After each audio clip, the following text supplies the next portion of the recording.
buenas. De nuevo volvemos con el curso de Química Inorgánica 1. Entonces ahora vamos a seguir con nuestra travesía por las teorías de enlace y hoy corresponde a la teoría de enlace-valencia.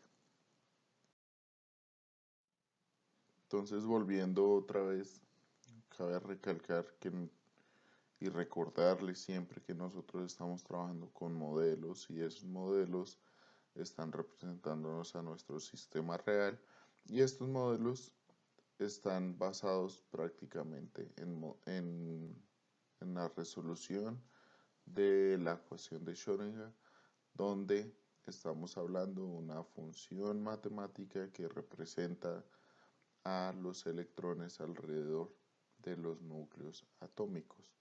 Entonces esto siempre está relacionado con algo expresado matemáticamente que nosotros tenemos que definir con sentido físico y químico. ¿Listo? Y dentro de estos pues están estas tres teorías. Y hoy nos corresponde a la parte de teoría de enlace-valencia. Entonces, vamos allá. Vamos a comenzar con la parte de la teoría. Entonces, la teoría de enlace-valencia se puede dar por interacción de orbitales atómicos que contengan electrones si estos están de una manera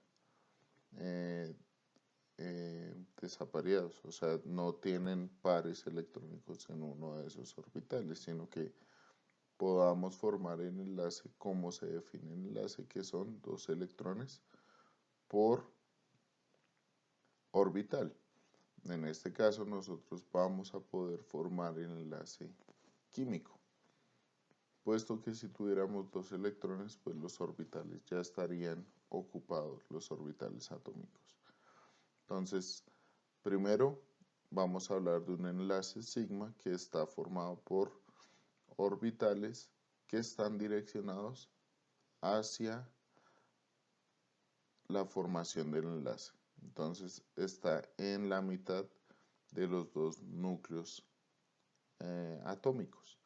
Entonces el caso más sencillo pues va a ser un enlace formado por dos orbitales tipo S, y en este caso pues podríamos hablar del enlace formado en la molécula del hidrógeno molecular.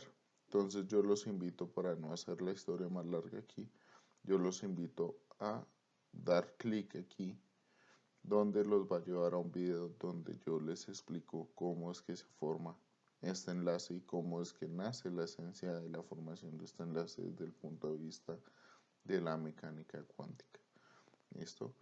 Y aquí se entiende también por qué es que nosotros podemos realizar este enlace dada pues sí, la interpretación de función de onda de los orbitales atómicos.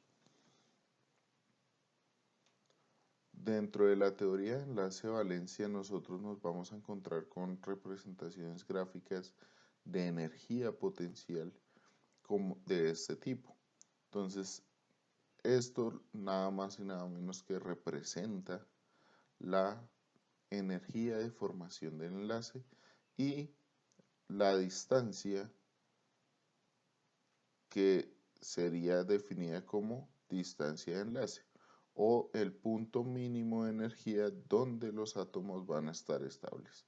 Entonces, estas curvas de potencial usualmente comienzan es que los átomos están separados, nosotros los empezamos a acercar, y a medida que los acercamos pues van a haber cierto tipo de fuerzas atractoras, que serían los electrones de un átomo va a sentir la fuerza atractora de la carga nuclear efectiva del otro elemento, y pero a la par van a sentir fuerzas repulsoras, que son la nube electrónica de un elemento con el otro se va a repeler, y las cargas positivas de los núcleos también se van a repeler. Entonces, cuando se empieza a compensar esas atracciones y empiezan a sobreponerse las repulsiones, pues esa energía va a incrementar considerablemente. Por eso vamos a hablar de un pozo de energía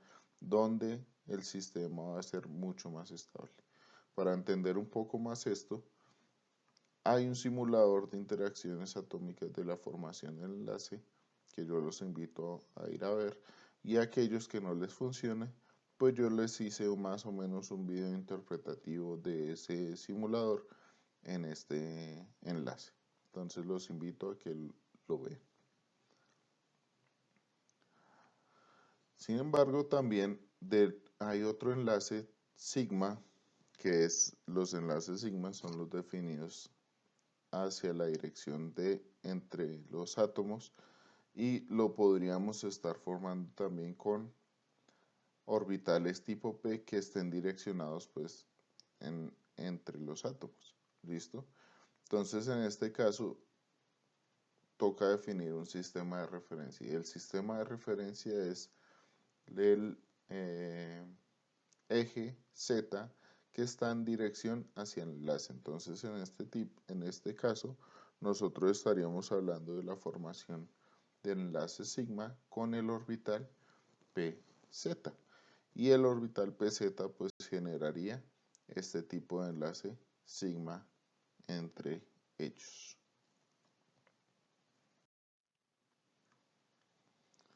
Bueno, ya pasando a moléculas que tienen elementos con otro tipo de orbitales, como los orbitales P, entonces en los orbitales P nosotros no solo tenemos el orbital PZ, ¿cierto? Sino también vamos a tener orbitales que están siendo perpendiculares a esos orbitales PZ. Y si son perpendiculares, pues ya no vamos a tener el mismo tipo de enlace en dirección entre los dos núcleos. Y esto haría que el enlace sea de diferente tipo. Y de ahí nace la esencia del enlace pi, que el enlace pi es paralelo a la dirección del enlace.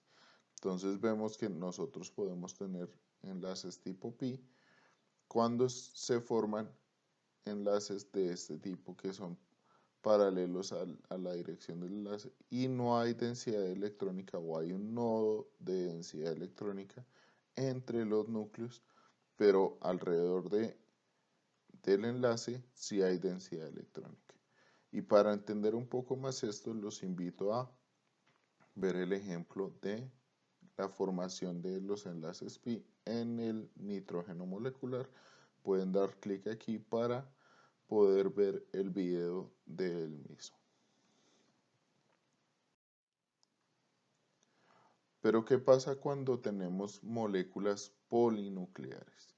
Entonces en moléculas polinucleares, a no ser que los ángulos de enlace correspondan a los ángulos de enlace entre los orbitales, pues ya esta teoría de valencia pues nos deja de ser válida si trabajásemos con los orbitales S y P completamente puros. ¿Listo? Entonces tenemos que trabajar con orbitales que nos permitan generar una superposición adecuada para generar el apareamiento de los dos electrones dentro de la estructura. Entonces, el ejemplo clásico para poder explicar este punto es la molécula de agua. ¿Por qué? Porque si observamos la configuración electrónica del oxígeno, nosotros vamos a tener dos pares electrónicos en dos orbitales desapareados en dos orbitales P. Pero entonces si consideramos los orbitales P puros, esos pares electrónicos van, cada electrón va a estar los pares electrónicos de los orbitales del oxígeno, va a estar uno en el orbital P y otro en el orbital S, y los electrones que no están apareados van a estar en un orbital P cada uno. Eso implicaría que el ángulo entre esos dos orbitales vaya a ser de 90 grados. Pero nosotros bien sabemos que ese ángulo de enlace no es de 90 grados. Entonces, para poder explicar el ángulo de enlace, nosotros que se direccionen correctamente hacia los hidrógenos que formarían el enlace sigma con cada uno de ellos, pues tenemos que tener en cuenta la parte de hibridación. Y esta hibridación nace o se puede explicar de acuerdo a una combinación entre esos orbitales S y P. Y esa combinación pues se puede explicar por medio de algo que se conoce como promoción. ¿Listo? ¿Promoción qué es? Pues es como un arreglo preliminar de la configuración electrónica dentro del elemento para poder generar este tipo de hibridación de una forma adecuada. Entonces, yo les invito a que den clic en el video de cómo se explica la formación de la hibridación en el caso de la molécula de agua aquí. Entonces, como vemos, nosotros vamos a tener que en el oxígeno tenemos una configuración electrónica 2s2, 2p4. Entonces, al final, ya como hemos visto en el video, vamos a tener una hibridación de tipo sp3. Y ese tipo de hibridación nos va a generar unos orbitales híbridos que van a estar direccionados hacia los vértices de un tetraedro. Y ahí cada orbital híbrido, pues en los orbitales híbridos van a quedar los pares electrónicos que están sobre el oxígeno y va a haber un electrón libre en dos de ellos. Y esos electrones libres van a ser los responsables de generar estos enlaces sigma con cada orbital 1s de el hidrógeno, que cada hidrógeno compartiría un electrón. Entonces, aquí pues se explica que esos son los orbitales híbridos que contendría el, el oxígeno para la formación del enlace. ¿Qué otros tipos de hibridaciones tendríamos trabajando con elementos del grupo principal? Pues tendríamos primero, podríamos generar una hibridación SP que nos va a brindar otro tipo de ángulos de enlace. Entonces podríamos tener una combinación entre un orbital S y un orbital P para generar dos orbitales híbridos SP. Entonces cabe notar que siempre que hacemos una hibridación, pues si combinamos dos orbitales, vamos a tener dos orbitales. No podemos obtener más orbitales de los que combinamos, ni menos orbitales. Siempre van a ser la misma cantidad. ¿Listo? Entonces ahí nace que tendríamos un orbital como este y otro orbital como este. Y entre ellos, pues va a generar un ángulo de 180 grados en una hibridación de tipo SP. ¿Qué pasaría ahora si yo combino un orbital S con dos P's? Pues tendría que tener tres orbitales, ¿cierto? Y tres orbitales que van a estar direccionados en los vértices de un triángulo. Aquí tengo que disculparme que los dibujos no son los más adecuados, no encontré otros mejores, pero porque dos de ellos no deberían estar alineados sobre los ejes, ¿cierto? Porque si estamos hablando de hacia los vértices de un triángulo, entre cada uno de ellos debería haber 120 grados. ¿Listo? Entonces, no podrían estar en los ejes, sino uno sí debería estar en un eje y otros deberían estar como en la diagonal de estos planos, más o menos. Diagonal, pues no tan precisamente, pero sí a 120 grados. Entonces, esa sería la hibridación SP2. Y por último, estaría la hibridación SP3, que sería la combinación de un orbital S con los tres orbitales P, y ahí es donde conocemos pues la hibridación SP3, que va a estar direccionado hacia los vértices de un tetraedro y tendríamos 109,5 grados entre ellos, ¿cierto? Que esos son los ángulos que están dentro de un tetraedro en la dirección de sus vértices. Entonces, para entender esto un poco más de cómo ocurre la hibridación por medio también de la promoción, pues yo les he realizado un video con ejemplos de 3 moléculas que presentan este tipo de hibridación y que puede extrapolarse a los diferentes tipos de moléculas que presentan este tipo de hibridaciones. SP en el caso del cloruro de berilio, SP2 en el caso del trifluoruro de boro y SP3 en el caso del metano. ¿Listo? Entonces los invito a ver el video de estos ejemplos. Entonces, ya sabiendo la hibridación de las moléculas, esto nos permite tener una idea de las geometrías de las mismas o la estructura molecular en 3 dimensiones de esas moléculas, ¿cierto? Entonces, aquí encontramos una tabla que nos indica qué geometría estaríamos hablando o la parte de la hibridación que estaríamos teniendo. Entonces, si tenemos una hibridación SP, tendríamos una geometría lineal y tendríamos 180 grados entre ellos.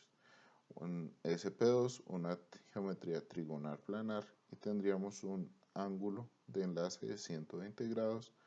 Un SP3, un tetraedro con un ángulo de enlace de 109,5 grados, y esto sería para los elementos del grupo principal. Sin embargo, esto solo se cumple para los elementos del periodo 2, tal como ya lo hemos venido hablando en clases anteriores, ¿cierto? Que los elementos del grupo 2 no tienen acceso a orbitales d, pero cuando tenemos acceso a orbitales d o aquellos elementos que pueden exceder su octeto, van a presentar una geometría más compleja, y esto es debido a que pueden generar hibridaciones con esos orbitales d que tienen acceso. Entonces, si adicional a la hibridación sp3 le agregamos una hibridación con un orbital d, ahí es donde se nos va a generar la geometría trigonal bipiramidal, y esta es la que considera que tenemos un ángulo de enlace entre la posición axial y ecuatorial de 90 grados y en los orbitales híbridos que quedan en el plano que forma el triángulo de 120 grados el ángulo de enlace. Y si adicional a eso agregamos una hibridación con 2 orbitales de y no solo con uno, vamos a generar una geometría octaédrica en el cual ahí sí todos los ángulos de enlace serían de 90 grados entre los orbitales híbridos que se forman y generaríamos un octaedro. ¿Listo? Entonces, estas son las hibridaciones normales que son frecuentes en los elementos del grupo principal. Sin embargo, hay otro tipo de hibridaciones y esas se las comparto a continuación en una tabla más extensa.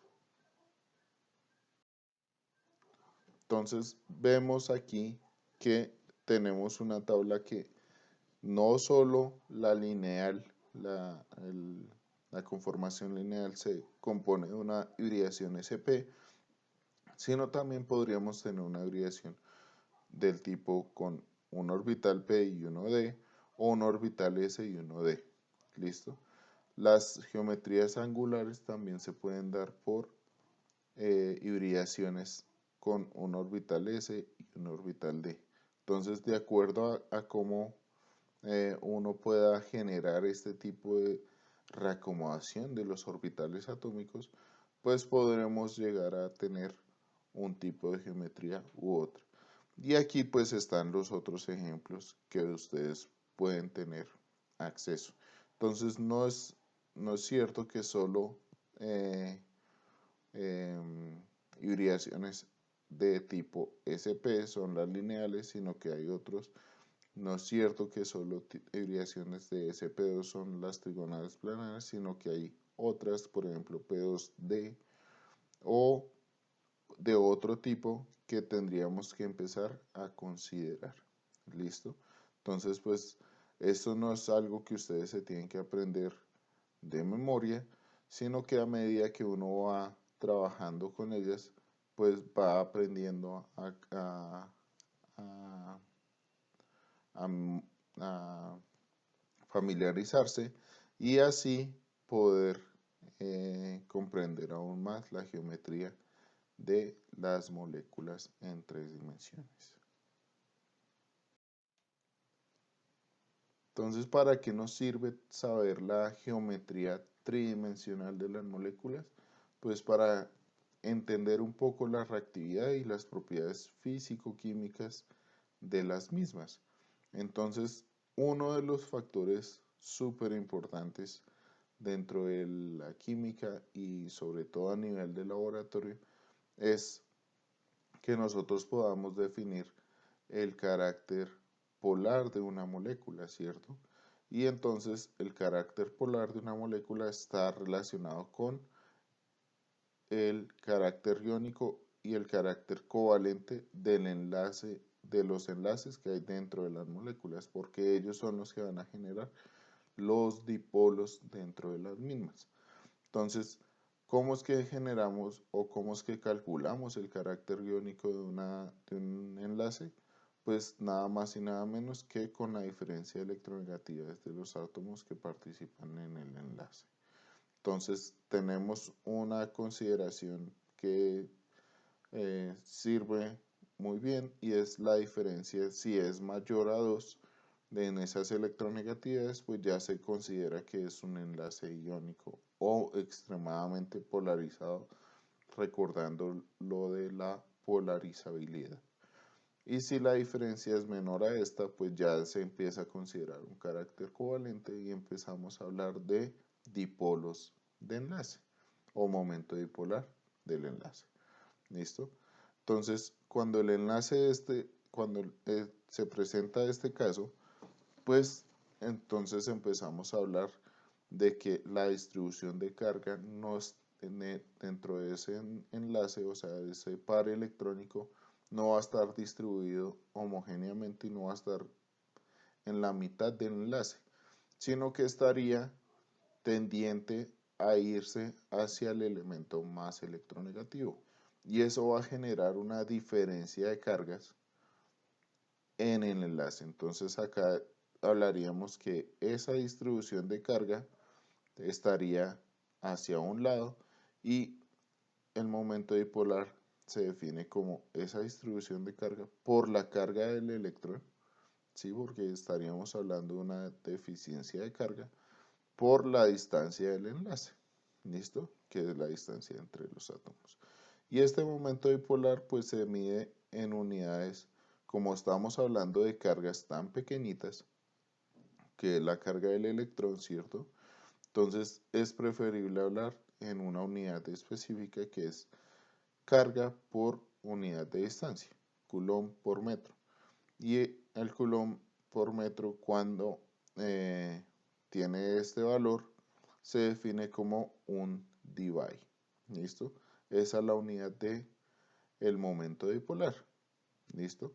Entonces, para que podamos definir qué es el momento dipolar de enlace, yo les hice un video para que podamos entender de dónde es que sale la esencia del momento dipolar de enlace y cómo es que nos va a afectar en la estructura o de los momentos dipolares de las moléculas.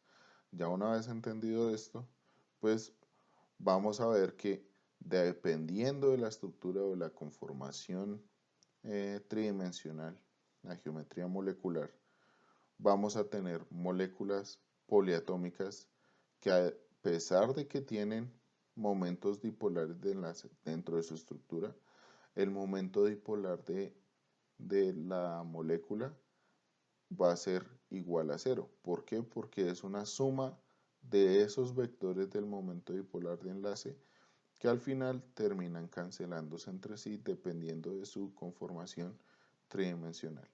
Y también un video de moléculas poliatómicas polares en las cuales esa sumatoria no se nos cancela. Entonces sí vamos a tener un momento dipolar neto dentro de la estructura y eso nos va a permitir caracterizarlas como polares. Entonces tenemos moléculas polares, moléculas apolares. ¿Listo?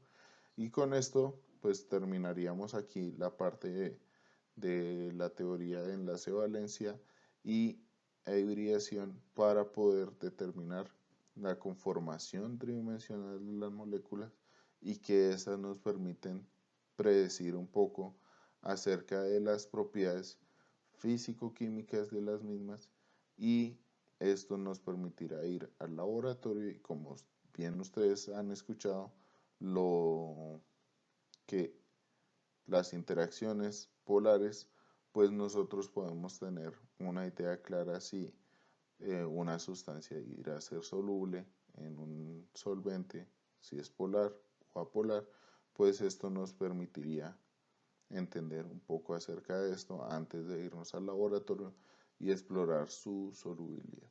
Entonces con esto espero que les haya gustado un poco la clase y que aprendan, sigan aprendiendo mucho y sigan motivándose a seguir inmersos en esto de las teorías de enlace. Entonces en la próxima clase hablaremos ya de la última parte que es la teoría de orbitales atómicos. Hasta la próxima.